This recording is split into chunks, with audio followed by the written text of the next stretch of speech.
ಒಂದು ಹಳ್ಳಿಯಲ್ಲಿ ರಾಹುಲ್ ಎಂಬ ಒಬ್ಬ ಪುಟ್ಟ ಹುಡುಗನಿದ್ದ. ಅವನು ತುಂಬಾ ಮುದ್ದು, ಆದರೆ ಸ್ವಲ್ಪ ಒಂಟಿತನ ಅನುಭವಿಸುತ್ತಿದ್ದ. ಅವನಿಗೆ ಆಟವಾಡಲು ಸ್ನೇಹಿತರು ಕಡಿಮೆ ಇದ್ದರು.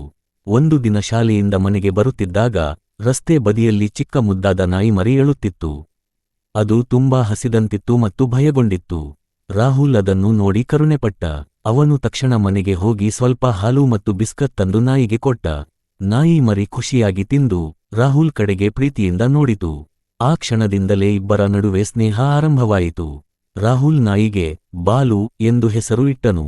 ಪ್ರತಿದಿನ ಶಾಲೆಯಿಂದ ಬಂದ ಮೇಲೆ ಬಾಲುವಿನ ಜೊತೆ ಆಟವಾಡುತ್ತಿದ್ದ.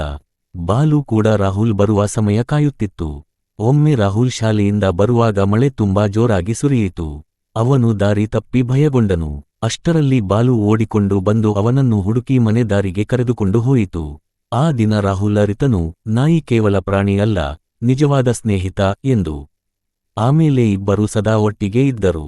ರಾಹುಲ್ಗೆ ಬಾಲು ಅತ್ಯುತ್ತಮ ಗೆಳೆಯನಾಗಿ, ಕುಟುಂಬದ ಒಂದು ಭಾಗವಾಗಿ ಬದಲಾಗಿದೆ.